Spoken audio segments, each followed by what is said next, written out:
Hi, everyone. This is Jay Rosenzweig, founder and the CEO of birthparentfinder.com. I'm really excited today because I have a young lady named Aneyah who came to us through a TV show called This Time Next Year back in 2017. And that show is no longer being aired in the US. So they hired me to find your birth father, and you knew nothing about him. You knew nothing about your mother. You were born in Korea in 1967. So, hi, Aneyah, how are you? I'm doing great. Fantastic. How about yourself? I'm doing great. So we finally got around to talking to you about this, and I finally get to meet you. And why don't you quickly tell me first why you went to the show This Time Next Year? The reason why I went to the show is because I had absolutely no, well, I couldn't get anywhere in finding my birth family.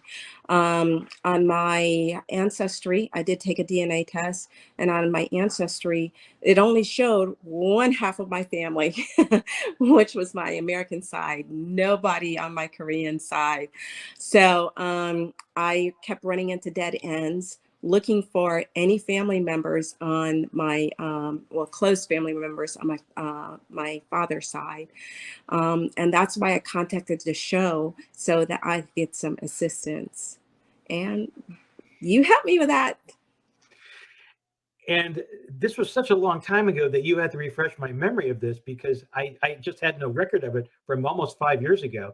And you were telling me that you had no idea who your birth mother was. You had no idea who your birth father was. And that all you knew was that he was an American soldier who was in Korea during that time, correct? Yes, yes, yeah. And from what I recall, I used your ancestry DNA results and got a hold of a first to second cousin and asked that cousin if he had any relatives, male relatives around that age who were in Korea at that time. And he remembered one, and then he contacted that person, and your birth father contacted me. And from that point, I was out of it because it was part of a TV show and everyone had to sign NDAs. So at that point, I really don't know the story until now. So what happened after basically I found him? Well, after you contacted him, the show flew him down to Miami to meet me one on one.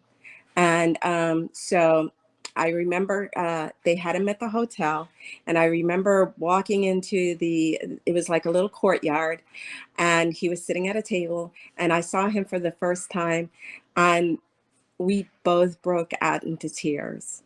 It was just like surreal because my paperwork, my at the orphanage from the orphanage was fictitious. So there was I guess my entire identity was made up. Um, it said that both of my parents were deceased and that both of my parents are Korean, which obviously is not true. So, for many years, I did not believe that I would ever find my family, which would tell me a little bit about myself. So just, putting pieces together and then actually seeing, my biological father for the first time it was very surreal. And this was once again a step closer to perhaps finding out information about my mother and then finding out more information about myself. So we sat down, we talked. Um, he gave me a picture of my mother. He shared with me their story, which was so touching, and that was important for me to know because a lot of people don't know what their parents' story is, and that's also a key element as to why you might have been given up for adoption. So for me, finding out that they were in love, that was, that was amazing. Yes, this was like great, that it wasn't some random, one night stand, and they had a relationship. So he gave me her name, her picture, and those were things that I was able to use to find her.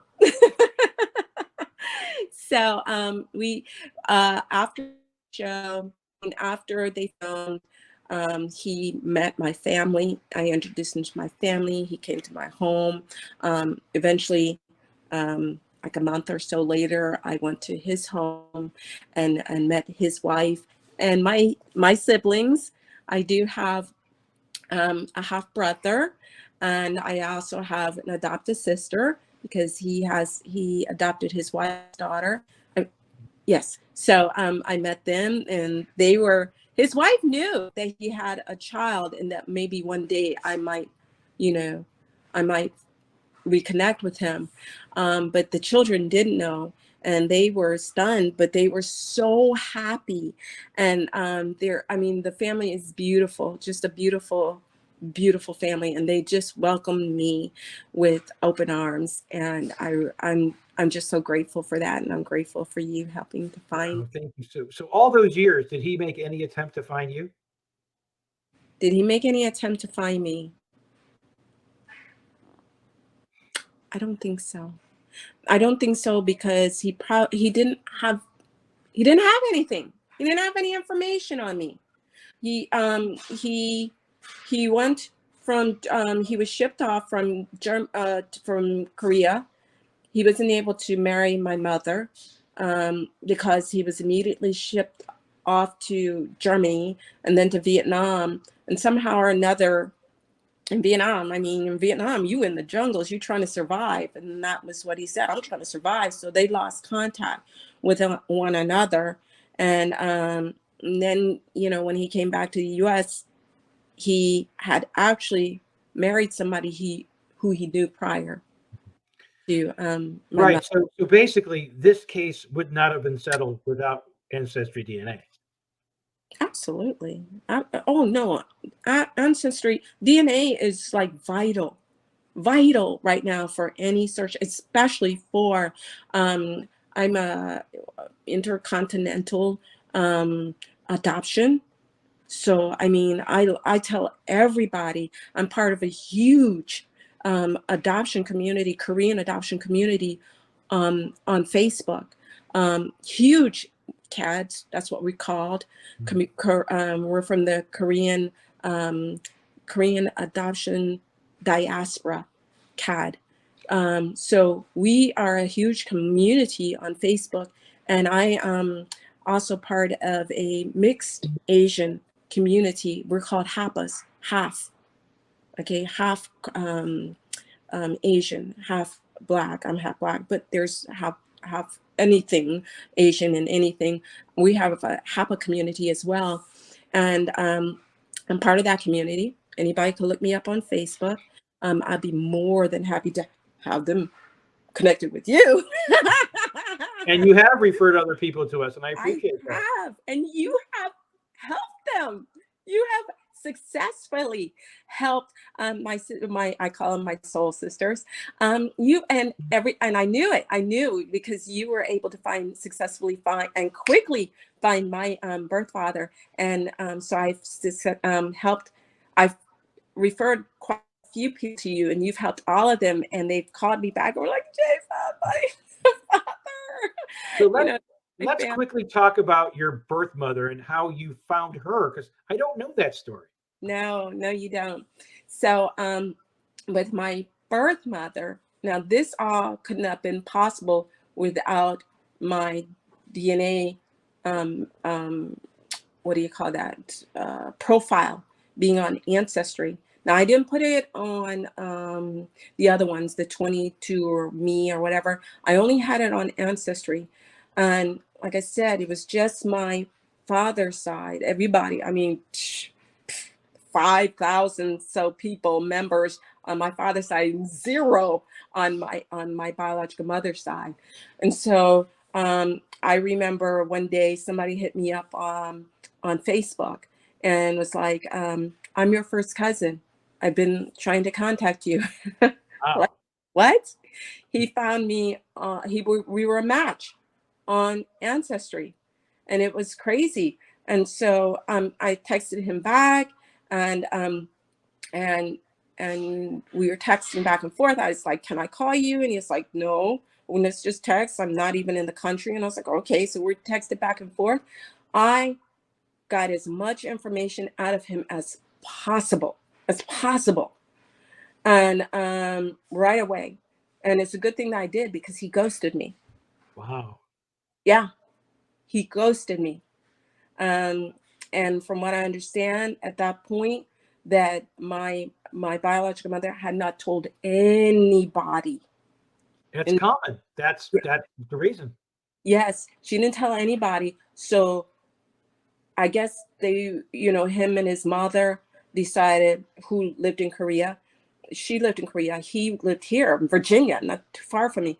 But they decided to keep it quiet, that they, her secret quiet. So they didn't tell her. And he ghosted me. So it was like 2 years later, that, because I was going through all types of emotional things, because that's what adoptees do. Adoptees have these issues, like rejection issues, and PTSD and some form of trauma. So, but with me, it was the abandonment rejection issue. Here it is, that I finally meet my cousin contacts me, and then all of a sudden he ghosts me. So I had to deal with these rejection issues, and is this side of the family going to accept me? So 2 years later, I just felt like compelled to I contacted another television show, and they're the ones who found her, but she didn't want to be aired on television. She didn't want to be aired on television. So we didn't do the show, but they put her in contact with me. They found her. The genealogist from that show found her. And they went out and flew out and to visit her and ask her, try to kind of persuade her. And she's like, no, she was adamant. She said, I don't want to be on television, but I want to meet my daughter. And so they gave up the information, and we've been speaking on the phone every single day since then, every single day. Wow. Do you ever plan on meeting her? Hmm? Do you ever plan on meeting her?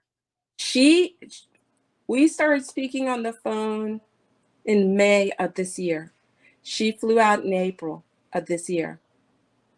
And let me tell you something. Oh, you met her. I met her. She's come out here since April twice. She just left she came out once again for Christmas last month, just a couple of weeks ago in November. She flew out again. And here's the thing, okay? I felt that it was important to make myself known. Okay, here it is, rejection issues. I put myself out there, and I said, and I had come to a point in my life that I said, I don't need her to complete me, but maybe she needs me to complete her, So I said, let me put that was one of the reasons why I made certain my profile was on Ancestry. But I did contact the show. They found her. And let me tell you something. I was her only child. Wow. Her only child. She had gone back to try to look for me. She had gone back to the orphanage, but the orphanage was gone. It was gone. So I have such a huge legacy for her. I have 7 children and three, three, three, one, two, three, three grandkids. So, which is a huge legacy for her, especially since, all of her siblings were like, felt so sorry for her, because she's the only one with no kids. So she did tell her 2 sisters and her brother-in-law. She hasn't told her 2 brothers yet, but she did tell. And I've got a big family. My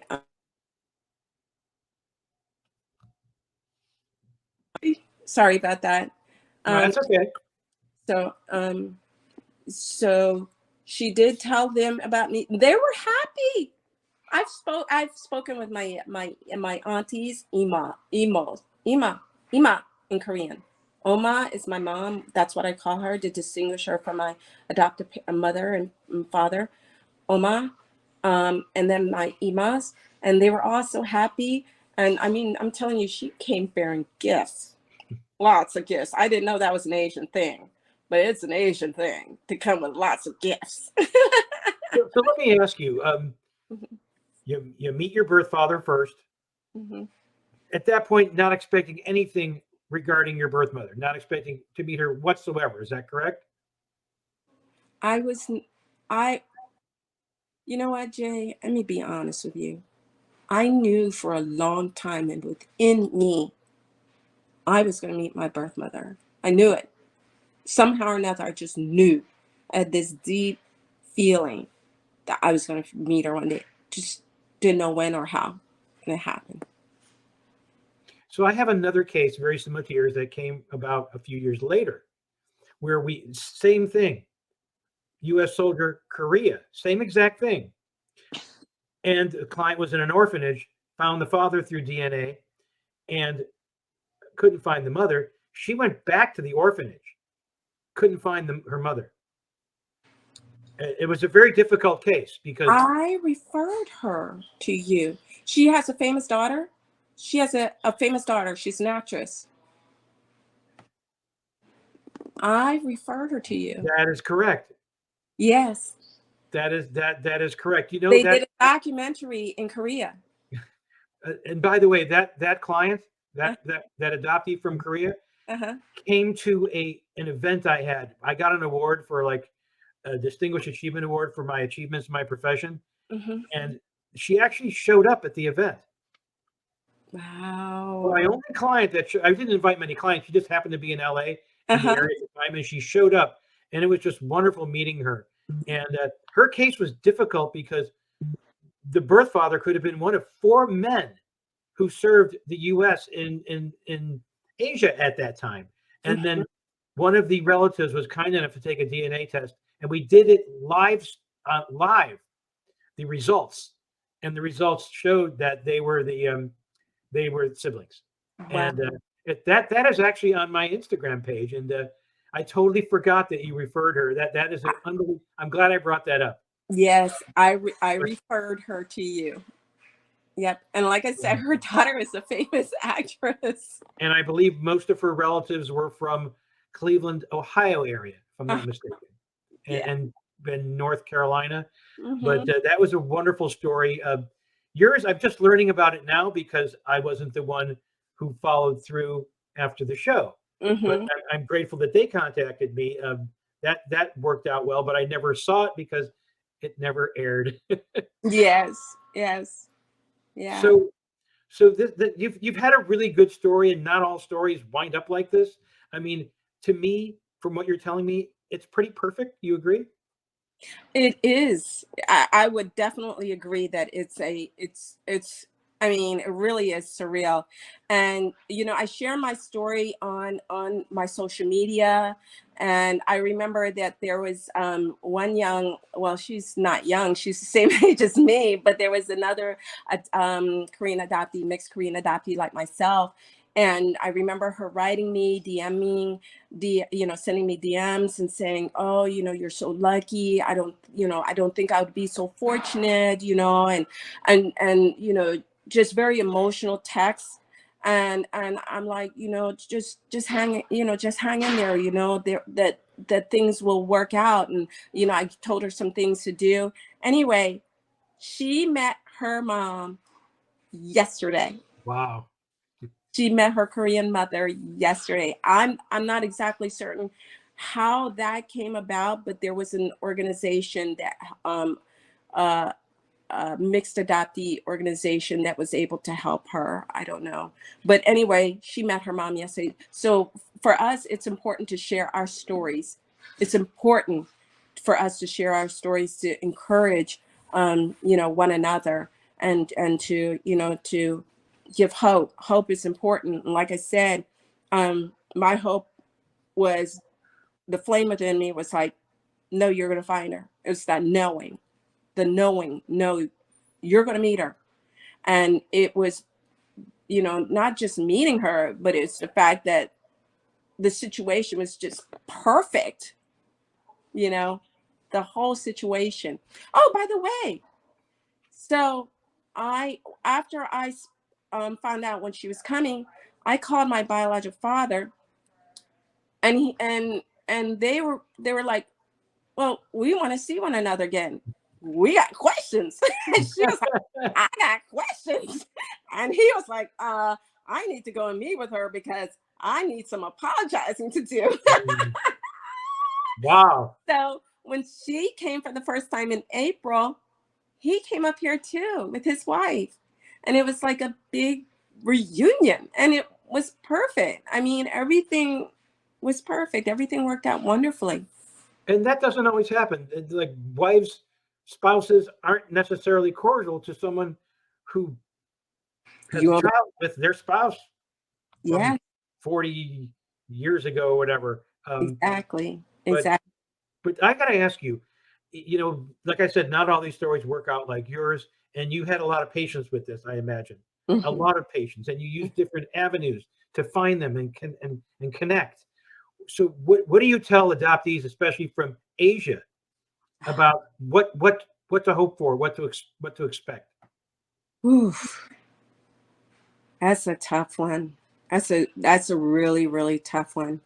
And the reason why I say that's a tough one is because I think the Asians might have like what's that word? Um, Superstition. They have superstitions. So some of them may not do DNA tests. So, but what I would recommend still, do the DNA test. Set up the profiles on every single uh, ancestry. What's the other one? 23andMe. All of them. Set up your profiles on every single uh, um, uh, DNA, and that's for everybody. Right, and we actually tell people take an ancestry test. We can also upload it to GEDmatch, FTDNA, Mhm. and a lot of times we don't get hits on ancestry, but when you upload it to other sites, boom, there's a closer relative, and we make the connection, and it happens a lot. Yes, yes, that's really, really important. For Asian, always make certain to try to go back to the social service organizations in your country. I think for us, it's Korean Social Services. Unfortunately for me, they didn't have any records for my orphanage. Nobody had records at Korean Social Services. They were destroyed. So, that's a tough one. So that's the reason why the DNA is important. Also in Asia, they are now doing promoting doing DNA over there, you know. So if you can't do the DNA here, make certain to reach out to some of the organizations that are doing DNA tests over in Asia. Um, Television shows in Asia will help, reunite families and help out. That's good to know because I did not know that. Yes, there are television shows in Asia, the Korean newspaper in Asia, but there are organizations, there are television shows that will help reunite um, lost family members. So definitely look into that.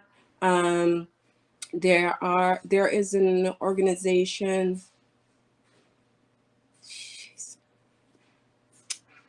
Oh my gosh, there is an organization Well, that let me ask you this. So, how do people find you on social media? Aneyah, Aneyah Elmore. That's how I am on Facebook.